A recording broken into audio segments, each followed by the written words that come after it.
Hello, everyone. Bonjour. Salutations. I'm excited to offer this episode today. I'm excited because I haven't made an episode in a while.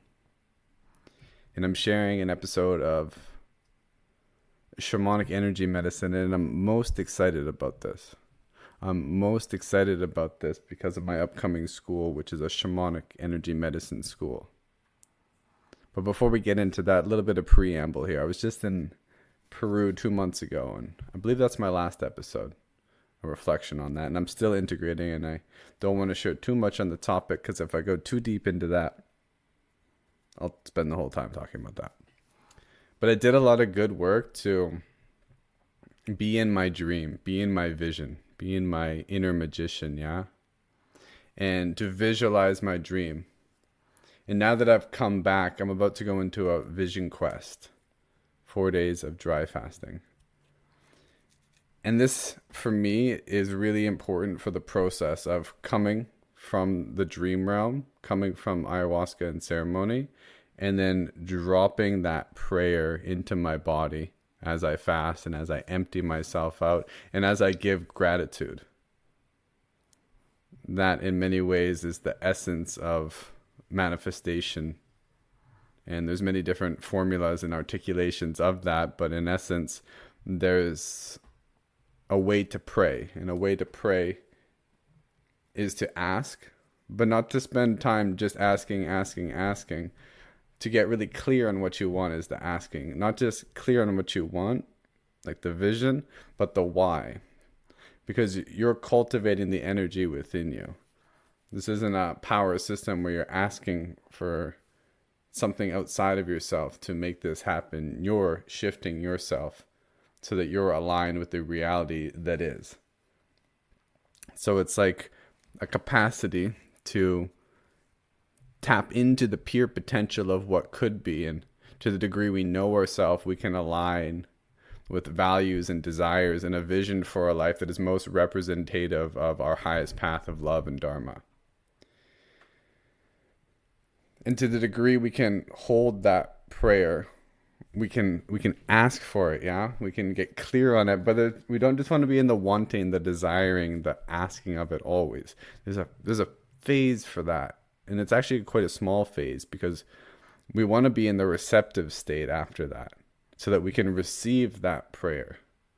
We can receive that vision. And the best way to be in the receptive state is to give gratitude. So there's this process, yeah? Ask, it's immediately given.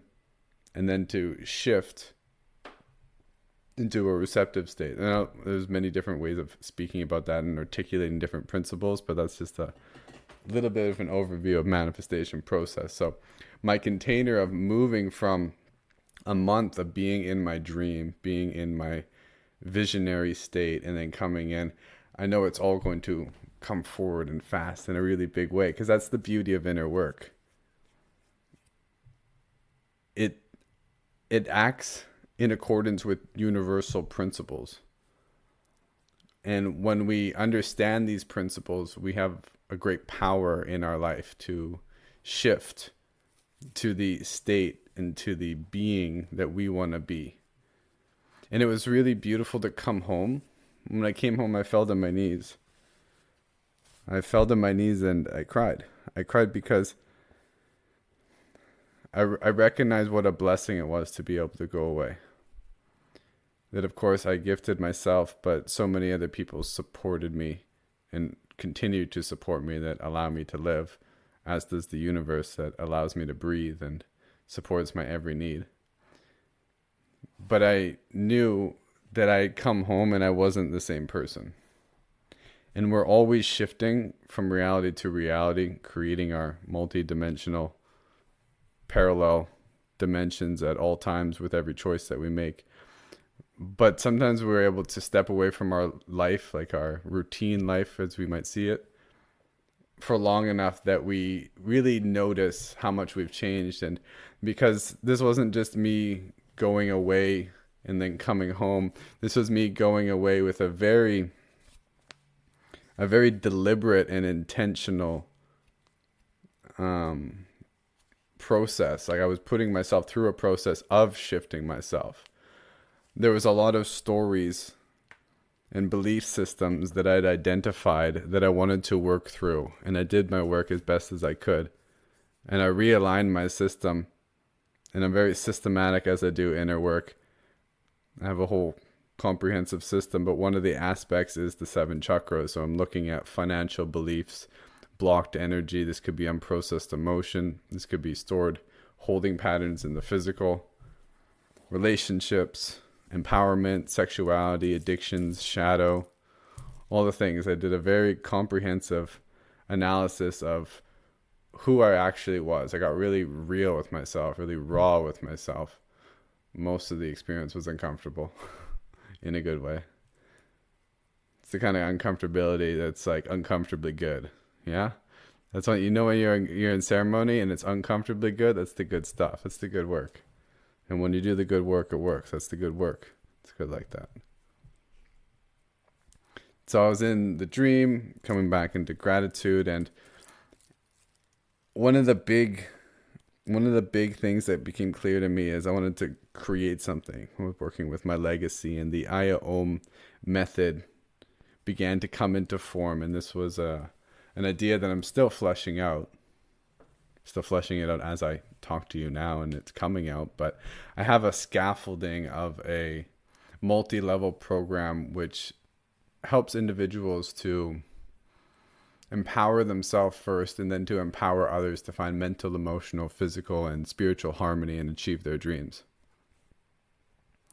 And it's a multidisciplinary academy, so to speak, of breathwork, particularly conscious connected breathwork, medical and shamanic Qigong, as well as a number of other shamanic energy medicine practices and energy healing. And it's going to be a multi-level system because the foundations are individuals learning these practices so that they can cultivate themselves. They can bring themselves into the embodiment of these practices to then go into the later levels of sharing conscious connected breathwork, Qigong, and energy healing and Kriya systems. Further levels go deeper into the techniques, practices, processes, as well as the capacity to share these teachings with groups. Because at first you're just sharing it with a one-on-one. Now, the shamanic energy medicine is a lot. It's a lot to share in there, yeah? Because for me, that combines shamanic understandings, which in essence is a 3-world philosophy. This is found universally among shamanic cultures, that there's an upper realm, often called the heavens, at least in Taoism, yeah? There's a middle realm, the realm of human and man, and the realm of the earth, the lower realm. Now, energy medicine, in some sense, shamanism is the science of energy medicine. So this includes holistic practices, holistic worldviews, mental, emotional, physical, and spiritual. Energetic, meaning the spirit of land, the spirit of plants. Tapping into energy fields, auras, and how to work with this energy. Because what happened for me is I went to various different breathwork trainings, yeah? 2 of my primary teachers are Edward Dangerfield and Robin Clements, the breathwork technique. And I teach that technique in quite the same way that I was taught it, to the best that I can, being a unique individual who has a unique way of working with these psycho-spiritual technologies, yeah? But the course and program was something I wanted to build upon because I also had training in medical and shamanic Qigong. And they fit so well together because many of the breathwork trainings nowadays, they speak about the nervous system, and I will be covering a lot of information on the nervous system because I believe it's important for individuals to have a grasping of a very articulated understanding of physiology and body mechanics. So understanding our own nervous system is, for people in the West, the language that most individuals will hear. And it's a good language to know because it's very mechanistic. It's very linear. It's very good for the left brain mind to think in these ways. It can definitely be a limitation, as there are limitations in thinking too much in any one way. But having a thorough understanding of the nervous system and trauma and basic physiology is very important to me. But I also wanted to share my background in Chinese medicine and energy medicine because it builds a larger framework for individuals who are exploring these psycho-spiritual technologies that are creating altered states of consciousness. This is something really important to me because we're in an age in the West and many parts of the world where cultures are beginning to integrate altered states of consciousness as a experience that is taken more and more with the use of marijuana and psilocybin and many of these substances. And there's a lot that's going to shift as a culture who hadn't been using psychedelics and plant medicines begins to use them. And our scientific models, theories, and frameworks don't quite yet have a languaging to speak about the vast range of experiences in the energetic and spiritual realms, yeah? But other cultures, indigenous cultures, shamanistic cultures, traditional Chinese medicine as an example, which is a shamanic and a traditional culture, has an understanding and a framework for speaking about the realm of energy and an entire system of medicine that goes along with it. So what I wanted to do was teach the East and the West, the scientific perspective as well as the Eastern perspective. And as I got into traditional Chinese medicine and shamanic energy medicine and the other teachings that I have from various indigenous practices, I wanted to create it in a way where I wasn't teaching any one of these systems, but I was just teaching what I know to the best of my abilities, because I believe it's not a system that's out there. The system is an articulation of the universal principles, and there's so many ways to speak about them, but individuals have their own way of interacting with the various levels of energy. So because it was the way that I learned, I wanted to teach people to learn like I learned, which is not to adopt any one way of seeing it, but to understand the underlying principles of energy so that you can, in some sense, know the fundamental language, like the language of the breath, the universal language, so that you can have a vernacular in any of the energy medicine sciences. So that was one of the impetuses to create this school, and it honestly just grew in the most organic way for me because it's how I practice. I don't just practice Qigong, and I don't just practice traditional Qigong. I don't just practice yoga, and the focus of this program is of Kriya yoga, which I'll explain in a little bit. And I don't just practice one type of breath work. I practice all kinds of pranayamas. So some of the content that I wanted to share and what I really wanted to teach people is how I work with my own energy body and how I help individuals to do the same. So first is building that theoretical foundation of, yes, the nervous system science from the Western perspective, but also the Eastern perspective, which includes the three-realm theory that I alluded to, which includes yin and yang theory and meridian theory and five-element theory, which are the basic foundations of traditional Chinese medicine. I wanted to give people an understanding of their three dantians, the three primary energy centers used in the Chinese and alchemical texts, as well as the 7 chakra system used in the yogic sciences.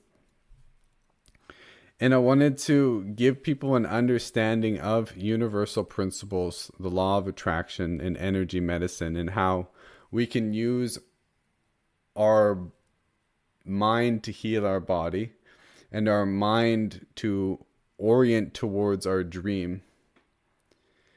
And we can shift our state. To the degree we can shift our state, we can become self-regulated and even self-realized. So I was like, oh, that's a vast undertaking to share. So I had to create many foundational principles as to how the intersection of all these practices come together. And that's forming quite well. And there's many different divisions. But the first level is all about not yet one-on-one. It's all about like self-healing. So I wanted to give people enough of an understanding of breathwork practices, particularly conscious connected breathing, standing Qigong, which is the foundation of building your energy system, understanding or learning fundamental things like syncing your Qi, understanding your own energy fields and how to move subtle energy through your system. And I wanted to give people an understanding of Kriya Yoga as I'm working with the technique. Now, this is not to be confused with Kriya Yoga, the authentic line of self-realized masters, beginning with Babaji to the current living master of Paramahamsa Prajnaananda. And it's not the other Kriya systems, because there's many different Kriya systems of yoga. Kriya means, Kri means action, and Ya means soul. And the essence of a Kriya is a specific process, generally an internal process of action for a desired or a specific result. And the way that I work with Kriya systems in a more of a systematic way to get people to understand them is a Kriya often contains these 4 components: a body position, a breathing style, a mantra or visualization, and then a meditation or state. So when an individual wants to experience something, for example, the state of safety, that would be the meditation. The meditation is safety, feeling safety. The movement or stance or posture or whatever it may be is the first section. And we would want to do something that creates safety in the body. Gently stroking the body in a circular pattern on the arms and chest is one of the ways that signals to the nervous system that it's safe. It activates various different proprioceptive nerve fibers. And doing it in a slow way while breathing slowly, which would be the breathing. Breath is slow, maybe sighs on the exhale. The mantra can be, I am safe, I am safe. And then the state is what we already came to, is the safety. Now, if an individual does that Kriya for 5 minutes, it'll produce a certain effect. They do it for 10 minutes, typically more. There's a sweet spot to do Kriyas because they're an energetic prescription. We're going to use that Kriya when we want to feel safe. And when we have developed or cultivated safety within us, we will no longer need to use that Kriya because we're already vibrating at the level of safety that we wish to be at. If we want to create more safety in our body, we can do more of that practice. Conversely, if we want to feel abundance, if we want to feel happiness or courage, whatever we need to feel, whatever we would desire to feel, whatever is most advantageous, what is the most skillful means of us showing up to meet the world and our challenges, we can create a Kriya for that. Now, Kriya is most powerful because it is an empowering action. It's not an action that is typically taken outside of us. This is not, I want to create safety, so I'm going to make a lot of money because that'll help me to feel safe. We're creating a movement, breathing, and mental orientation which empowers us. It empowers us because we're not relying on things outside of us. We're taking our energy and we're turning it within. And the more that we do this, the more empowered we become, the more powerful we can regulate our state, the more powerful we can choose our state. And this is everything. As we get a firmer understanding of energy, We understand that how we show up to life is everything. It's not circumstances that matter. It's not circumstances that run our destiny. We choose our destiny based on our reaction to life. So the more that we can look at life and go, these are the circumstances, this is how I want to show up, this is going to be my state. And the more powerful we can shift our state, this is where we gain control of our destiny. Now, this isn't just for states. We can also cultivate energy to heal our own body through different Kriyas, which would be the systems of medical Qigong. So part of my school is teaching individuals how to create their own Kriyas. Now, there's a developed science here, and it's very important to understand because just like any other medicine, too much can be poison and too little can be ineffective. We want to have a thorough understanding of our mind, body, and energy so that we can, in essence, prescribe our own Kriyas to ourselves to help us to optimize and have a skillful means of our self-healing, of our prosperity, of our path of self-realization. We can get what's called chi deviations if we move the energy in an unproductive way. Chi deviations may mean too much heat in certain parts of the body, or shifting the energies in such a way where certain organ systems become stressed. Perhaps the nervous system becomes stressed. We don't want to do too many stimulating practices, yeah? Otherwise, it's like drinking too much coffee. We can do the same kinds of things that we do through external means internally, and this can be positive or negative. So there's an understanding of Kriya. Now, in the first level, it's teaching individuals how to design their own Kriyas and work with them. In the second level, when individuals are working on people one-on-one, they'll be designing Kriyas for those individuals as an energetic prescription. So this is how I work. When I do my coaching or my holistic medicine, I see an individual, I do a number of assessments. I follow an ADPI structure of assessment, diagnosis, implementation, evaluation, etc. And I do my work, energetic healing, breath work, body work, coaching, inner work, whatever it might be. And then I provide them with a Kriya or energetic prescription or practice that they can continue to do, just like a medication that you would get prescribed. And they continue to take this and produce their desired effect, except my system, except the system of Kriya and internal methods is about empowering individuals so they need me less and less. That's the goal. It's the successful treatment. Because they're the prime instrument of their healing and the guidance of their destiny in life. So the process of empowering them, teaching them systems and holding space for them, as my understanding, we all need space held for us. We all need the reflections of others. We're doing the work, but space holders are there to help hold the space for us to do our inner work, because in my experience, there's a certain amount of work I can do on my own, a lot I can do on my own. But that process is much more effective, and I can't generally get to certain parts unless somebody else is holding those spaces. That's my experience, at least. So teaching individuals the Kriya system is a very important part of this, as is teaching them Qigong. Now, there are many different types of Qigong, such as martial, spiritual, and medical are three main divisions, and within those, thousands of schools. But I wanted to teach individuals enough about the basics of Qigong and how to design sessions, how to work with energy, what not to do, very important, and give them enough of an understanding of medical Qigong to help them to build their energy.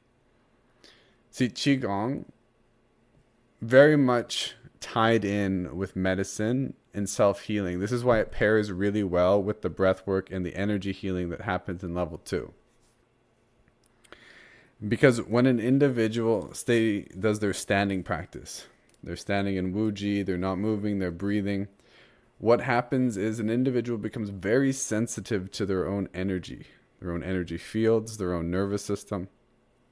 And this transfers directly into when you're holding space for individuals, because you're cultivating your energy. You're becoming a more clear channel as you clear your mind through meditation and your meridians so that you can flow energy more readily through your system. But you're becoming sensitized to your nervous system, and to the degree you're sensitive to your nervous system, you can feel others. And we all have different capacities in how we feel others and capabilities in our higher psychic realms that come online the more we do these practices. But that work is so important. That's why I wanted to include it in my system. The first level is about cultivating yourself to be a healer. There's a transition. Now, we're all healers in various ways, and we all have that capacity as an archetypal form. And there's also a process of cultivating ourselves, is going through certain practices and processes that allow us to more effectively step into that archetypal energy. So it shifts the DNA, so it shifts who we are, so that we can empower our story. Now, what I'm also fleshing out here is I would like my programs to also include my other background, which is inner work and holistic coaching. For example, I created a holistic coaching system that brings people through working through their shadows and limiting beliefs, clarifying their dream, and getting really clear on what that old shitty story is. The old conditioning, the story that individuals don't want to live, and like stepping into that story, stepping into the shadow, the icky sticky parts, writing from that place, and then making the shift. Or what are my goals and dreams? What are my gifts? What's my energetic blueprinting and design? And what is my empowering story? And going through that inner work process. And I would like to do something similar with this, just because we as healers doing our own inner work is our gift that we get to give. But it would be guided in a more specific way to make the material that they're learning here more effective. Because if an individual wants to work with the teachings that I'm sharing here, in my understanding, in my personal process, I had to go through a big shifting of my worldview in adopting this more shamanic energy view.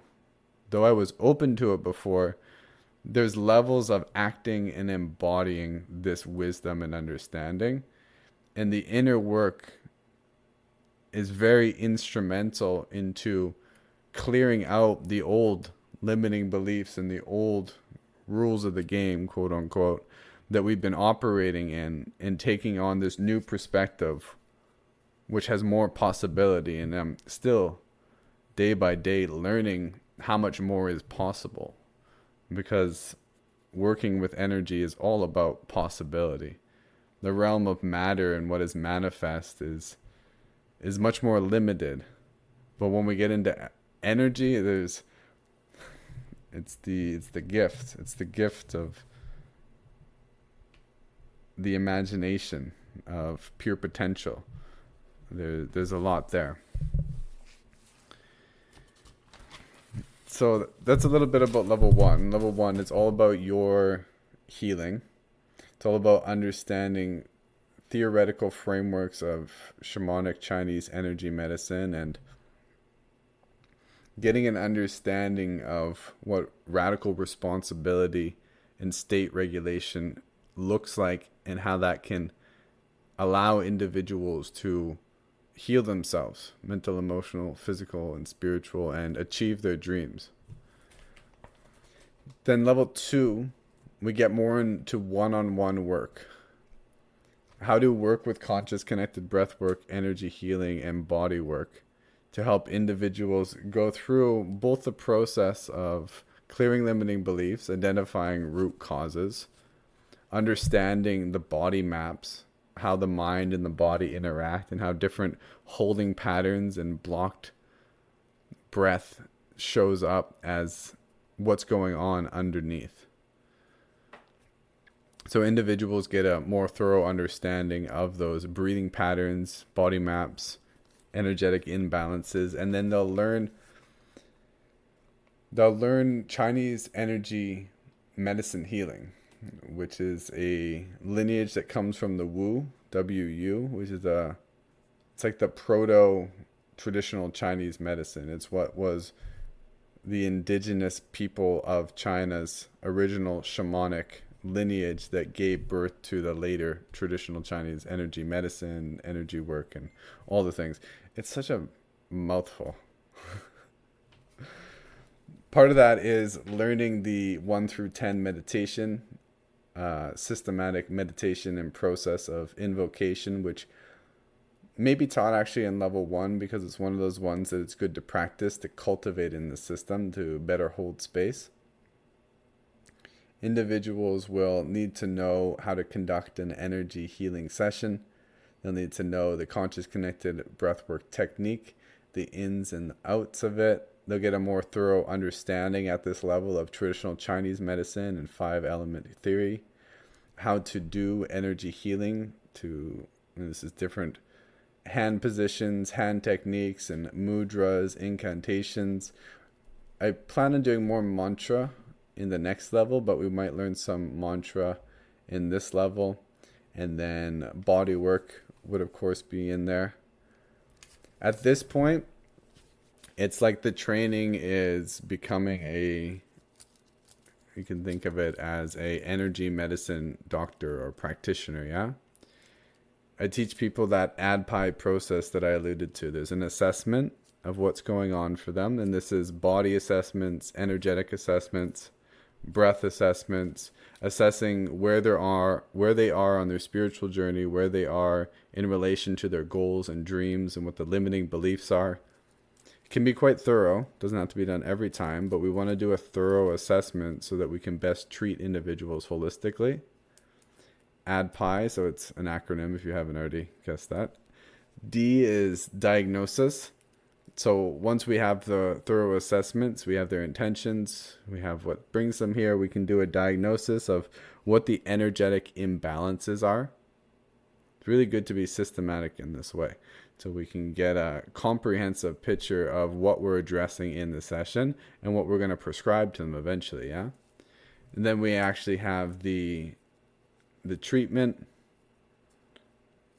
and then this can be the conscious connected breathwork and energy healing. This could be a guided Kriya session or a meditation. I'll teach various different meditations, such as a soul journey meditation, past life regressions, and some other work that comes from the shamanic lineages, yeah? And then we want to be able to evaluate if the energetic work we're doing is effective. We want to be able to prescribe those individuals kriyas or things that are going to continue to do well, and then how to continue that evaluation so that those individuals are making consistent progress.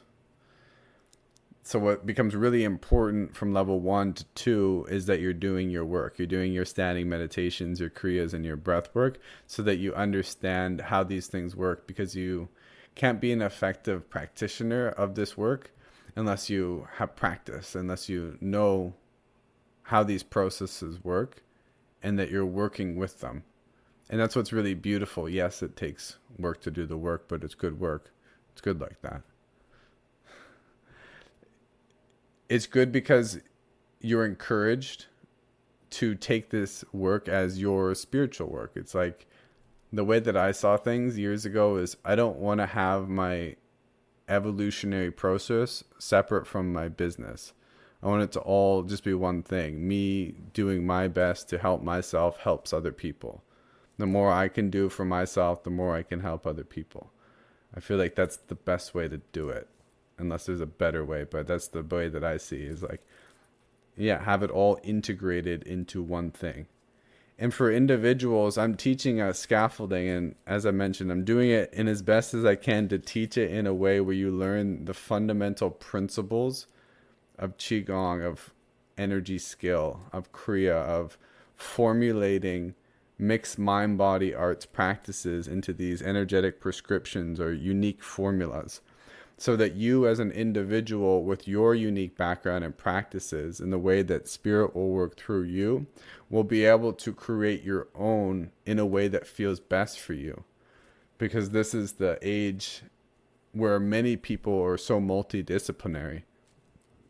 They have a diverse range of practices, from body work to energy work to the way that they like to show up in a healing and therapeutic way that is most representative of their authenticity. So I wanted to create the system not as a dogmatic system, or not as something so built around Taoism or Chinese medicine that it's too constricted that you have to adopt a worldview. It's more about taking the essence of these practices, and each one of the practices from traditional Chinese medicine to Qigong is a lifetime of study, but build enough intelligence in any of these arts to be able to work with them. And why this is so effective, why this has been effective for me, is because as a healer and coach, if I just have one system, if I just teach Qigong, then I'm just giving everyone Qigong.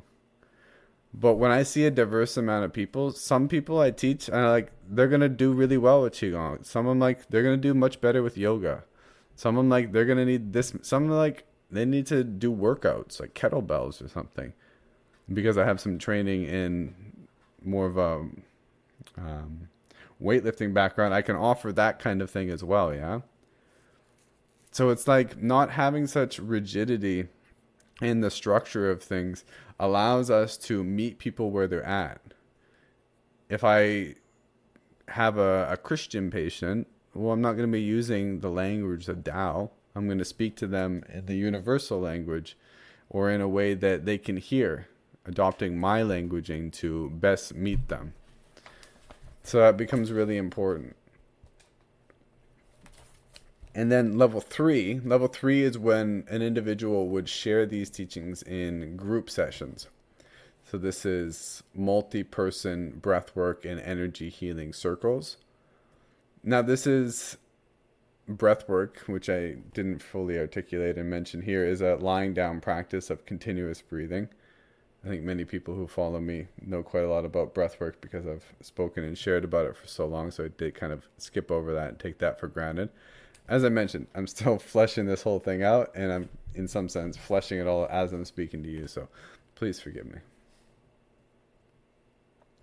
So, in addition to the conscious connected breathwork, individuals would have enough knowledge at this point to lead group Kriyas. So this could be groups of individuals working on cultivating certain states. This is a beautiful opportunity for individuals to step into what they uniquely share as an individual, whether that's some type of abundance workshop or feminine empowerment, healing workshop, whatever it might be. There's a way to cultivate the group energy through these practices, which is very effective at optimizing your workshop or whatever else you're doing. There's so much Qigong energy healing treatments and Kriyas and breath techniques and pranayamas that each technique, each level, we'd learn a lot more. As I mentioned, in this level, I would like to do more in mantra or sound technology as a way to reprogram the system, and this is most effective when done in a group. Very powerful. And then we want to go on to do a lot more healing work. So throughout the levels, individuals are redefining their story. They're doing the who am I as a healer as they go through this. My idea was as well to make this as an initiation in some way. Now, I've had ideas to do longer things, like get people to fast for multiple days or take them through a deeper initiation like that. I don't know if it'll be that deep of work, but maybe some days we will do a fast or do some kind of cleansing program throughout. I would love to explore this as an initiation as much as a education, because I feel like it's necessary with this work to create that transition. This is what I found, at least. There was just so much to shift over when one worldview comes into another. Like as I adopted Chinese medicine and shamanic energy medicine, it's a whole new language to learn. It's a whole new way of looking at the body, a whole new way of looking at the seasons and the cycles. It takes a transition point to let go a lot of the old stories. So I would love to make an initiation as an essential part of this process. So that's a bit about all the different levels.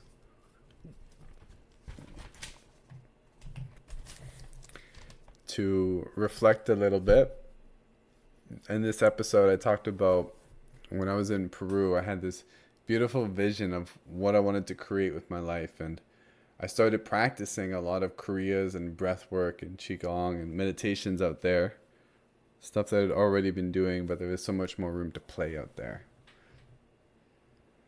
And I created a vision, and now I'm coming into the process of going into vision quests and giving gratitude and getting more and more clarity. And this is what's coming out of the ethers. This is what's coming out of something that's really important for me to share. And this is my unique way of approaching shamanic energy medicine and creating the Aya Om method. And it's fascinating because, well, I'm still building it, and it feels to me like the culmination of the very multivariate path that I've walked coming together, which feels really good for me. And it feels really good that I can teach this information where I'm not just teaching it as I've learned it.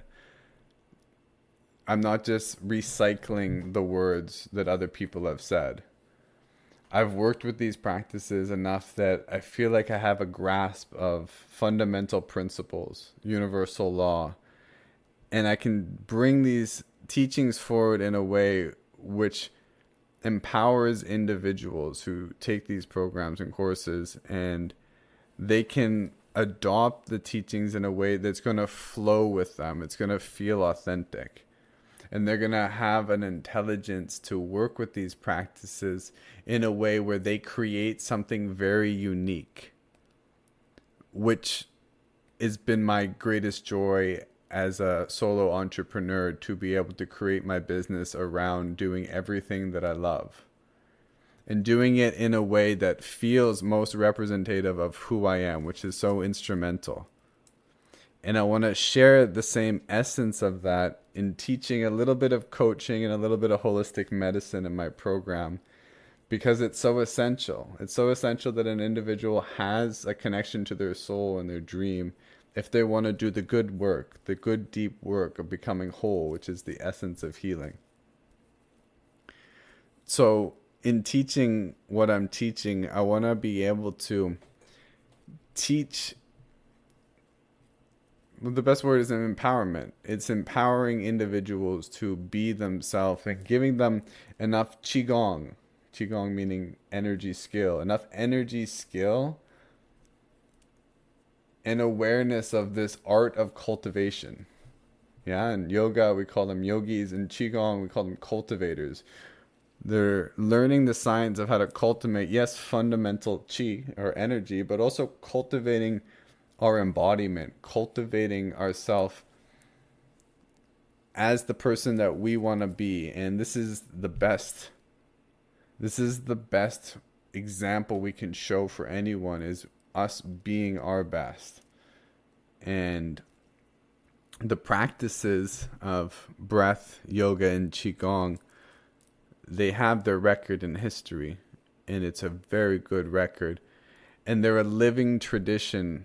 They're a living tradition, which means that people throughout the ages, they come in contact with these teachings.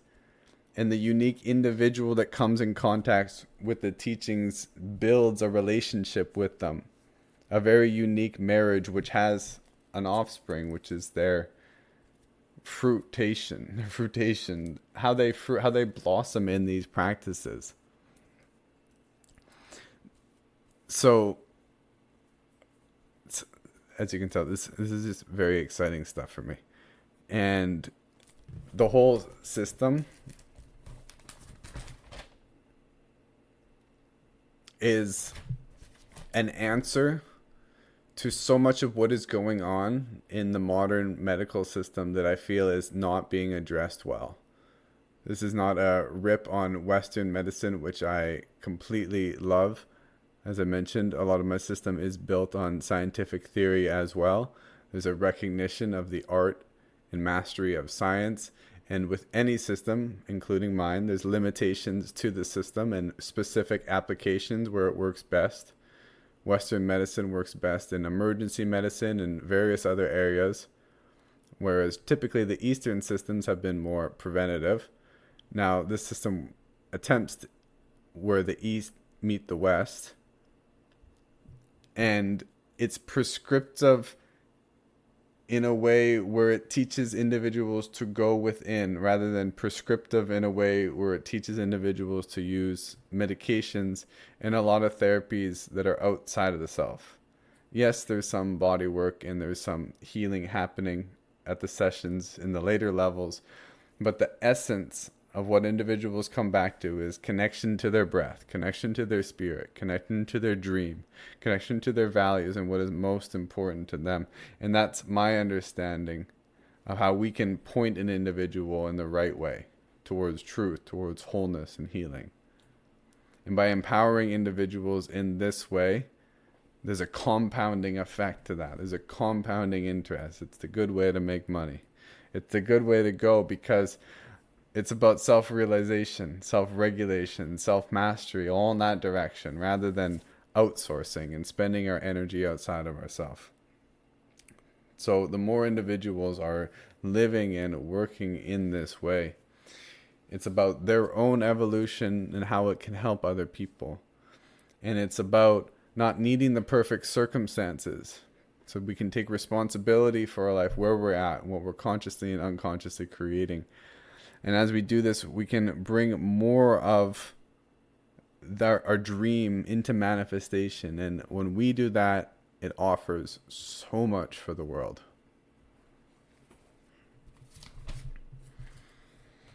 So this schooling, I don't know how fast it's going to move, and I don't know when it's going to come out. As I mentioned, I'm going for a vision quest, which is going to accelerate the process. And perhaps next year I can create it. It's like coming into birth, and it's just how much time can I spend creating the workbooks and all the things, and when. So it's definitely coming online very soon, and it's evolving very quickly. So I thank you for listening to this episode. I know it was a little bit more of me fleshing things out, and I hope you found interest in this, or there was something that was sparked in you. Perhaps, I wish there was more room for reflections and comments on these things, so I could hear feedback on the individuals who listen to this and what they actually think of the episodes. I think that would be very beautiful. Maybe I'll do some live episodes and get some feedback at the end, of more of a way of conversing with individuals, because I would love to have a conversation on these, because that's how I learn. That's how I learn things, and that's how I get perspective in my life. So I thank you for giving me perspective and for listening to this episode. Blessings and good chi.